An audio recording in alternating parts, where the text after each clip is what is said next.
La lección número 6 para el 5 de febrero del 2022. Jesús, el sacerdote fiel. Porque convenía, porque tal sumo sacerdote nos convenía. Santo, inocente, sin mancha, apartado de los pecadores y hecho más sublime que los cielos. Hebreos 7:26. Jesús, el sacerdote fiel. La palabra fiel también se puede definir como consecuente, fiable. Si buscamos alguna definición de la Real Academia Española, veremos que significa guardar la fe, ser constante en nuestros afectos, en el cumplimiento de nuestras obligaciones, no defraudar la confianza depositada en nosotros.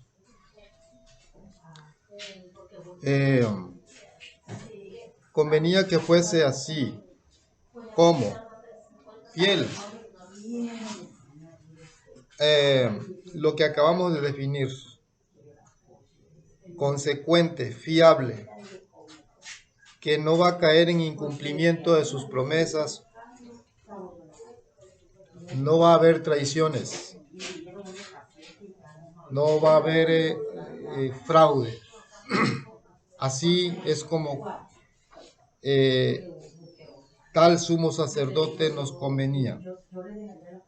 Fiable, apartado y más sublime. La palabra sublime, hermano, significa alto, grande, que está muy por encima de las demás cosas. En el caso aquí, significa que Jesús mismo es Dios, hecho más sublimes que los cielos. ¿Dónde se encuentra Dios? En los cielos. Así que Jesús es fiel y es exaltado. El único que es exaltado es Dios. De hecho, el libro el libro de Hebreos precisamente es un libro escrito para dejar bien claro que Jesús es Dios. Bien, vamos a ver, aquí menciona el pecado causó el abismo que existía entre Dios y nosotros. Yo quiero compartir lo siguiente. Fuimos nosotros los que nos separamos de Dios. ¿Sí? Es necesario aclarar que el pecado no es un ente, no es un sustantivo, no existe separado del ser humano. El pecado en su momento tampoco existe separado de cualquier criatura. Solamente toma lugar donde hay una creación. En este caso, Lucifer, era un ser creado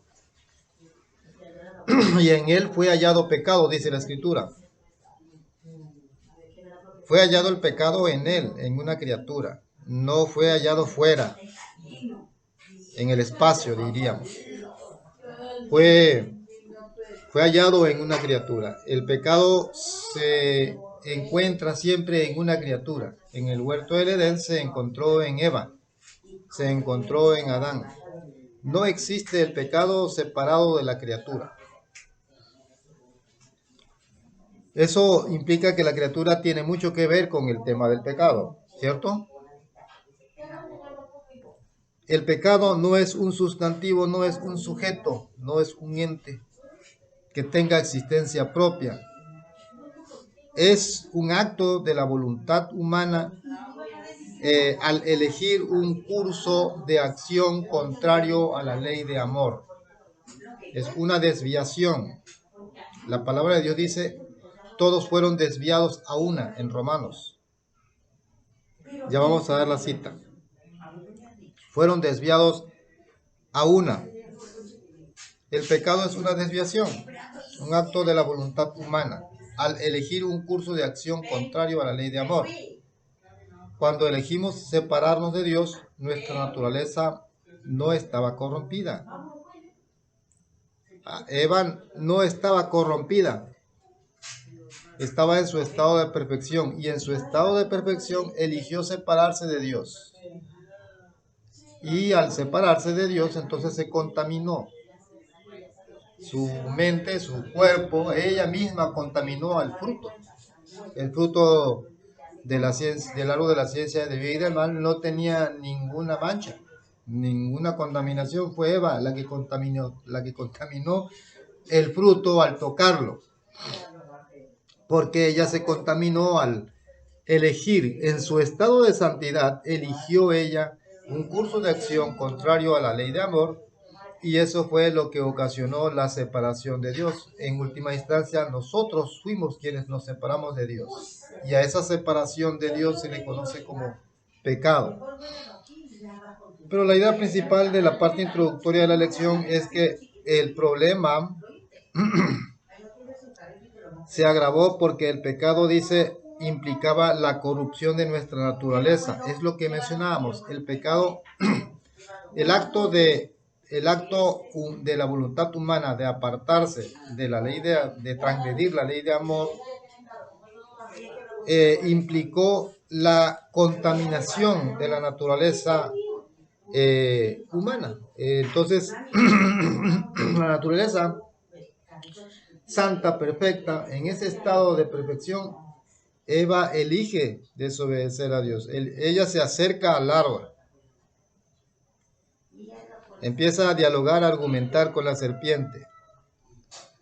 La serpiente la contamina con su voz. Es complejo, hermanos, pero desviarnos un poquito es suficiente. Solamente un poquito y ya es todo. Entonces,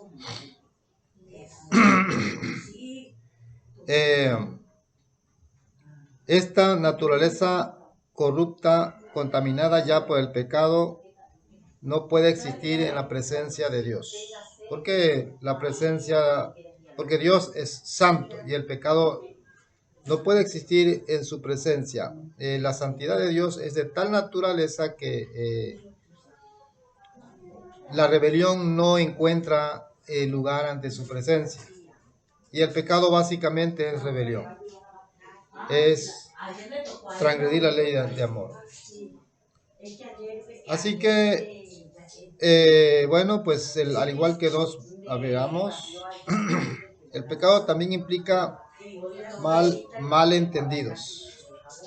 Recuerden, también allá en Romanos dice, no hay quien entienda. Y claro, el pecado también implica malentendidos. Los seres humanos perdimos de vista el amor, así es, y la misericordia. Básicamente, esa es la esencia del pecado. Malentender, perder de vista el amor y la misericordia de Dios. Entonces, como resultado, llegamos a tener una percepción de Dios equivocada, y esa mentalidad induce a la rebelión. Esta semana estudiaremos las cosas maravillosas que hicieron el Padre y Jesús para salvar ese abismo.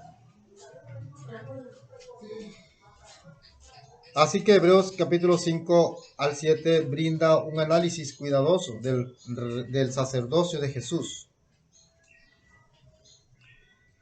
El autor analiza su origen y su propósito, y luego exhorta a los lectores a no ignorarlo, sino a aferrarse a la seguridad de la esperanza que ofrece. También explica las características de su sacerdocio y sus implicaciones para la relación de Dios con los creyentes. Esta semana nos centraremos específicamente en Hebreos capítulo 5, verso 1 al 10 y 7, 1 al 28. Me gustó donde menciona y explica las características de su sacerdocio y sus implicaciones para la relación de Dios con los creyentes. Gracias al ministerio sacerdotal de Jesús, nuestra relación con Dios mejoró. Dice la escritura que este sacerdocio fue hecho sobre mejores promesas, ¿sí? Y que es mejor que el sacerdocio levítico. Todo lo que Dios y Jesús han hecho para salvar el abismo que causó la desviación de la voluntad de la ley de amor, conocida como pecado. Ese abismo grande, un abismo se abrió alejado de Dios y privado de paz, dice un hermoso canto que se llama El Pecador. Vamos a comentar acerca de la parte del domingo que se titula Un sacerdote en representación de los seres humanos. Fue por su vida,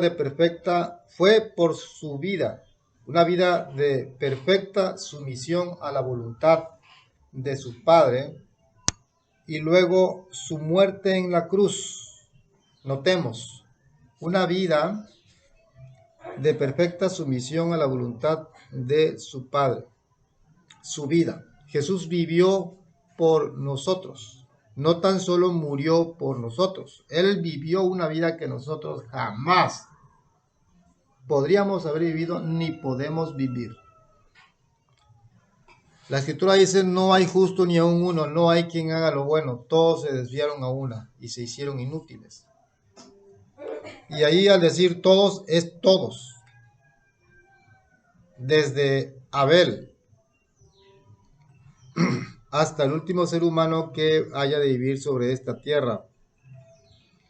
Solamente Jesús vivió una vida de perfecta sumisión. La vida de Jesús, su ejemplo es insuperable. Es insuperable. Podemos aspirar a seguir su ejemplo, pero nadie puede ser igual que Jesús, vivir una vida como la que Él vivió. Entonces, esta voluntad de perfecta sumisión a la voluntad de su Padre y luego su muerte ignominiosa, una muerte de cruz, es lo que constituye la ofrenda de sacrificio que Jesús presentó ante el Padre como nuestro sacerdote. La lección y la palabra de Dios comentan que todo sacerdote es puesto en favor de los hombres para compadecerse de ellos y ser misericordioso.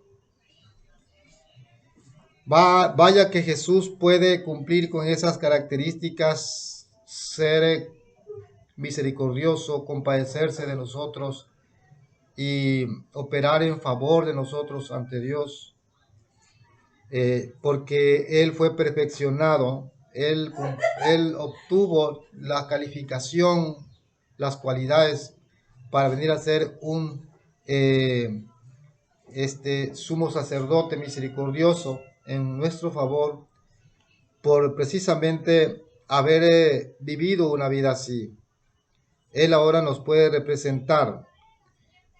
Nos representa en el sentido que nosotros no hubiésemos podido comparecer ante Dios en nuestra situación, como acabamos de mencionar. La palabra de Dios dice que por cuanto todos pecaron o pecamos y estamos destituidos de la gloria de Dios, no tenemos el carácter de Dios. Dios no nos puede reconocer como sus hijos si no tenemos la gloria de Dios en nuestras vidas y en nuestra mente. Fuimos destituidos del carácter de Dios. Satanás nos robó el carácter de Dios, la santidad, y también nos robó el conocimiento de Dios, de la gloria de Dios. Estamos, hermanos, por eso Jesús describió su misión. Su misión la describió: el Hijo del Hombre vino a buscar y salvar lo que se había perdido.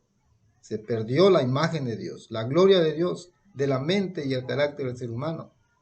Y Dios no puede reconocer en esa situación como sus hijos eh, a los, a la gente humano pecador, al pecador. Pero Jesús sí cumplió con todas esas cosas. Por eso Él nos representa hoy. Vivió una vida perfecta y una muerte aceptable ante la presencia, como una ofrenda, como la ofrenda que ofrecían los sacerdotes cada día. Ahora Jesús presentó su vida misma, su sacrificio mismo, como una ofrenda ante el Padre, una ofrenda aceptable. Su amor fraternal, su auténtica naturaleza humana y la profundidad de su sumisión. Tres cosas que le costó un sacrificio tremendo a Jesús. Él aprendió la obediencia, no porque fuera desobediente anteriormente, sino porque él como Dios no estaba sujeto a ningún tipo de obediencia. Jesús no necesitaba, no tenía que obedecer a nadie en su condición de Dios. Entonces, cuando Él toma el cuerpo humano, adopta la naturaleza humana, Él necesita aprender a obedecer, y eso implicó muchas veces gran clamor y lágrimas. Y por esto, por su temor reverente y su perfecta sumisión, fue oído Jesús, y finalmente fue rescatado de la muerte. La tumba no le pudo retener. Él de esta forma fue perfeccionado para venir a ser un fiel y sumo sacerdote, misericordioso sacerdote. Su amor fraternal, su auténtica naturaleza humana se echaron de ver por el tremendo sufrimiento que él experimentó en su estadía en la esfera humana. Su profunda sumisión a la voluntad de Dios, como un fiel representante de la humanidad a la voluntad de su Padre. Él experimentó el sufrimiento. La Escritura dice fue un experimentado en quebranto, varón de dolores. Así es, experimentó las debilidades humanas, y de esta manera él fue perfeccionado, en el sentido de que los sufrimientos le calificaron para ser nuestro sumo sacerdote, y al haber sido perfecta su sumisión, su ofrenda fue aceptada. Él fue aceptado, y en él, hermanos, fuimos aceptados tú y yo. La humanidad fue aceptada allí. Él ahora es nuestro representante ante las cortes celestiales. Vamos a estudiar la parte del jueves, la parte del lunes, que se titula Según el orden de Melquisedec. Bueno, Melquisedec, dentro del contexto del sacerdocio de Jesús, se menciona el sacerdocio de un personaje llamado Melquisedec. Dice la Escritura que este era rey y sacerdote de Salem. Ustedes conocen los detalles. Melquisedec recibe los diezmos de Abraham cuando éste venía de una batalla donde obtuvo la victoria. Y bendijo Melquisedec a Abraham y bendijo a Dios que le había dado la victoria a Abraham.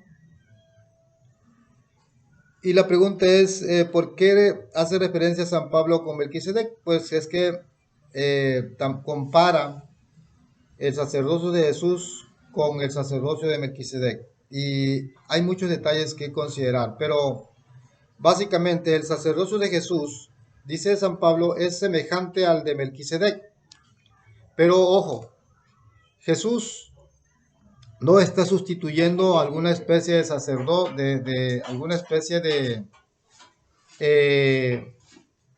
sacerdocio de la línea de Melquisedec. O sea, no está siendo un sucesor de Melquisedec.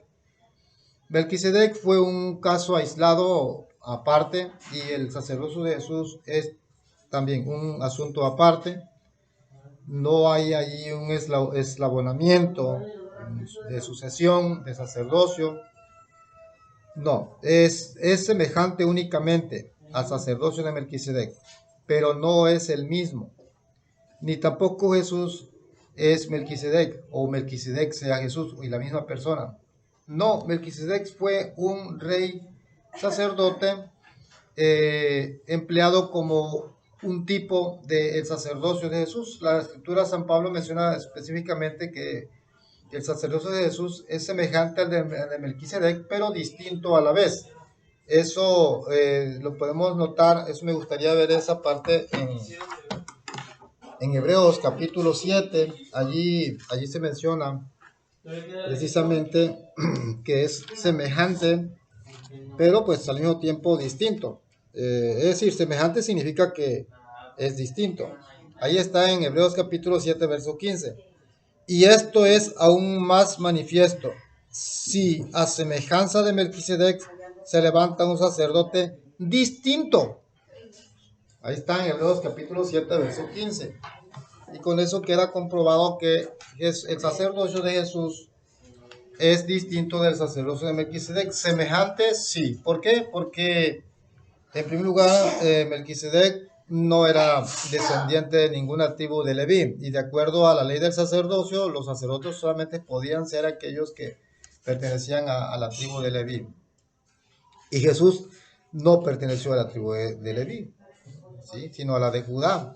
Por eso, en ese sentido, ya hay una semejanza. Melquisedec no perteneció a ningún orden levítico y aun sin embargo era sacerdote.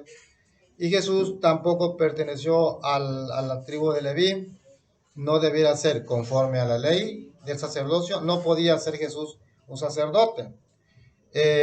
Entonces, Melquisedec y su sacerdocio humano fueron empleados como una tipología del sacerdocio de Jesús solamente.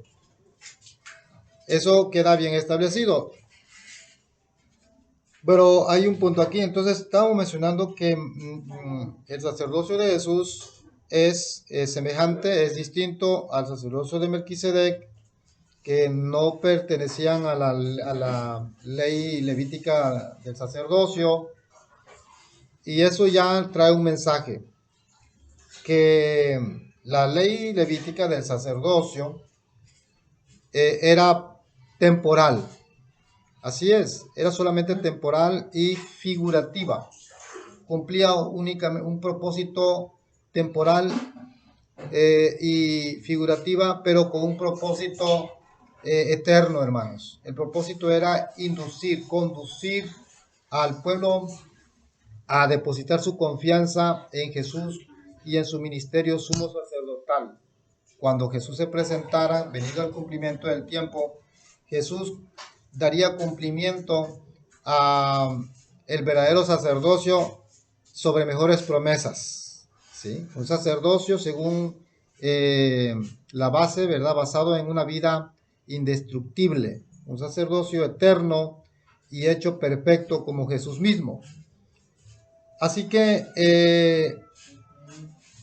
en verdad, en un sentido espiritual más elevado, Melquisedec representaba a Jesús y Jesús mismo hablando a través de Melquisedec. Dios, hermanos, al principio del libro de Hebreos dice que habló sobre muchas formas y en muchas maneras. Pues bien, Jesús habló a través de Melquisedec y eso es lo más importante. No era Cristo, pero sí la voz de Melquisedec era la voz del mundo, la voz de Dios para el mundo, como hoy también sigue siendo a través de sus predicadores, a través de aquellos siervos del Señor que hoy predican el mensaje. Sigue Dios hablando al mundo. La parte del martes menciona un sacerdote eficiente. El sacerdocio levítico era temporal e ilustrativo, como lo mencionamos. Todos sus elementos eran perecederos, los animales, las carnes, el sacerdote mismo, todos sus elementos eran perecederos. La ley que regía precisamente la ley del sacerdocio levítico también era perecedera.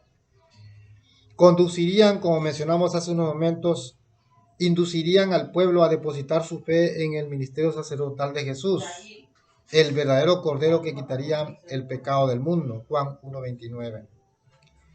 Como el sacrificio de Jesús y su ministerio sacerdotal y Jesús mismo son perfectos, entonces la ley levítica imperfecta fue abolida, no sirviendo más. Habiendo cumplido el sacerdocio levítico su propósito, su función, llegado el cumplimiento del tiempo, el sacerdocio quedaría abolido. Es la parte donde dice rayendo la cédula de los ritos. Entonces la ley levítica imperfecta fue abolida, cumplido su objetivo, y una nueva ley sustituyóla, hecha bajo mejores promesas, las promesas del nuevo pacto, hermanos, en Cristo Jesús. Hebreos capítulo 10, versos 17 al 18, para los que gusten leer. Una nueva ley, la ley del Espíritu de vida en Cristo Jesús. Es un tema profundísimo, hermanos, pero en verdad, esa verdadera nueva ley es la que hoy nos trae libertad en Cristo Jesús. Sigamos con la parte del miércoles. Se titula Un sacerdote eterno. La palabra eterno significa que Jesús salva perpetuamente, siempre y para siempre. El apóstol dice que Él vive y para interceder siempre por el pecador. Y dice que por una sola ofrenda hizo salvos perfectos para siempre a los pecadores. Y que Él puede salvar perpetuamente. Tendríamos que leer, ¿verdad? Y dar algunas citas también, pero allí se encuentran en Hebreos. Y les invito para que estudiemos esas expresiones, por lo cual puede salvar perpetuamente a los que por fe se acercan a Él, a Dios. Y dice que Él vive siempre para interceder por los pecadores y que en una sola ofrenda hizo perfectos para siempre. Por eso el sacerdocio de Jesús es bajo mejores promesas, ¿sí? Un nuevo pacto y una mejor salvación. Es algo sublime estudiar esto. De una forma total y definitiva, Jesús, Hebreos capítulo 7, 25, puede salvar hasta lo sumo. Él tiene todo el poder. Él dijo, toda potestad me es dada en el cielo y en la tierra. Por tanto, y ese por tanto significa yo puedo. Puedo salvar siempre. Puedo salvar para siempre. Y puedo salvar perpetuamente. Porque todo poder me es dado en el cielo y en la tierra. Hebreos capítulo 7, 25. De una forma total y definitiva. Estos asombrosos beneficios, hermanos, del nuevo pacto, muchas veces tendemos a pasarlo por alto. Por eso San Pablo dice que nadie que tenga en poco esta tan grande salvación podrá escapar. Si toda rebelión y desobediencia trajo justa retribución. Porque estaba escrito, dice, cualquiera que transgrede la ley de Moisés ante 2 o 3 testigos muera irremisiblemente. Imagínense ustedes, si nosotros tenemos en poco esta tan grande salvación, hermanos, en la cual los ángeles quieren mirar atentamente. Porque el plan de redención, hermanos, es objeto de estudio del universo mismo. Y grande es el misterio de la piedad que Dios ha sido revelado a los hombres, hermanos. Nosotros unas criaturas corruptas, pecaminosas, poca cosa. Por eso Dios dijo otra vez, gusano, cuando se refirió a su pueblo. ¿Sí?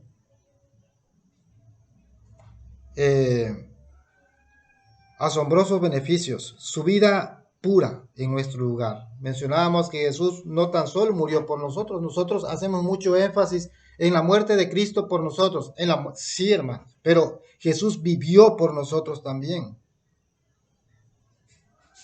¿Sí? Y Él hoy nos ofrece esa justicia perfecta de Él, nos las ofrece, un don gratuito.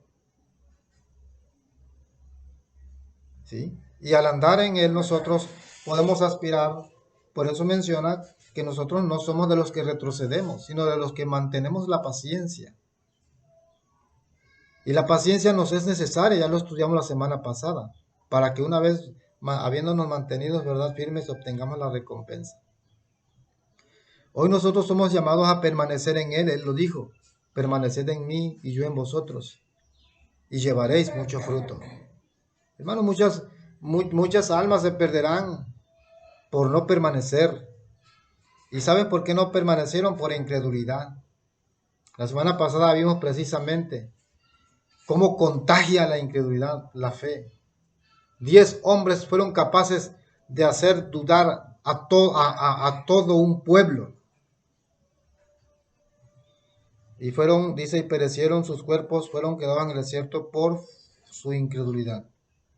Y es así también como hoy nosotros necesitamos creer. Por eso es importante que estudiemos estas cosas, como dijeron San Pedro, porque os es necesario que yo les recuerde las cosas que les he escrito.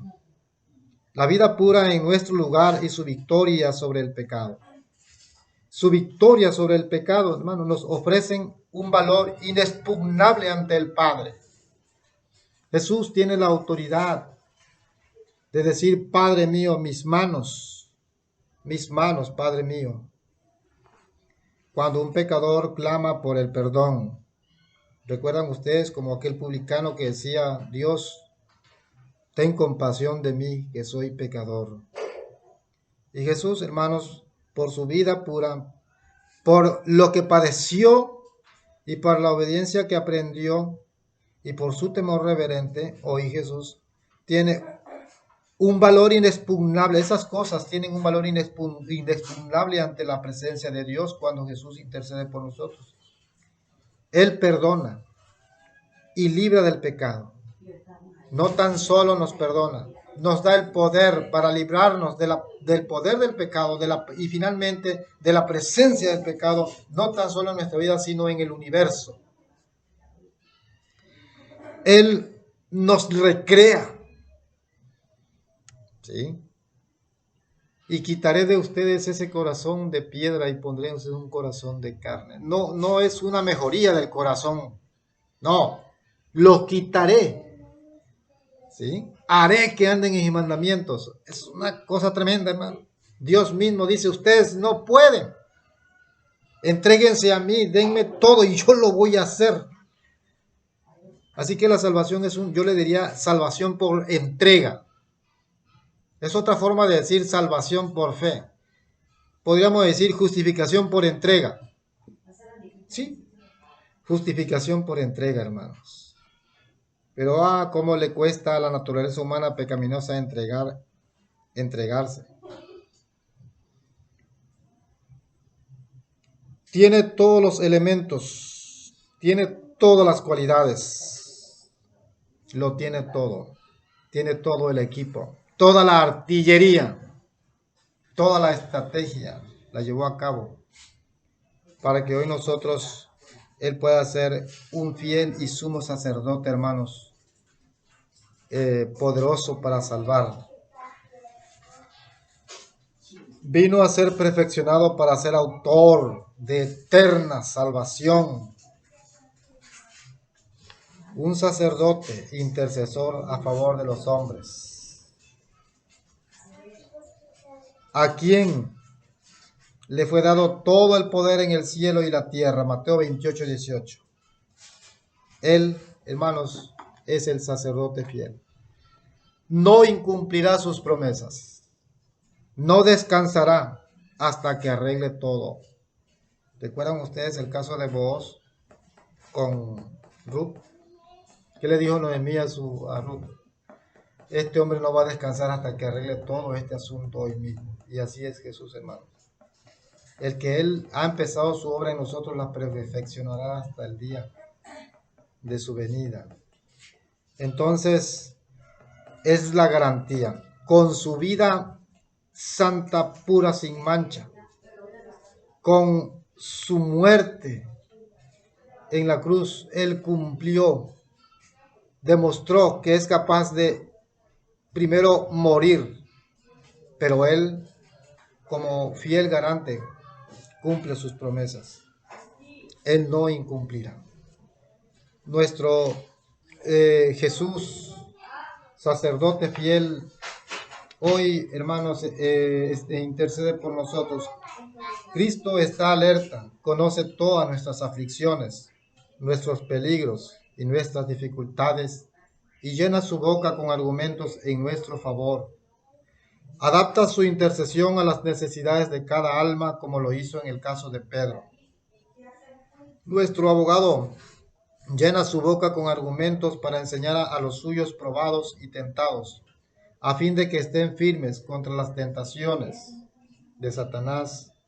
Interpreta cada movimiento del enemigo, ordena los sucesos. Comentarios de Elena de White, Comentario Bíblico Adventista, número 7, 943. Estimados, que Dios nos bendiga en esta hora y que podamos experimentar de una manera dinámica los asombrosos beneficios de Jesús, nuestro sacerdote fiel. Que el Señor nos bendiga.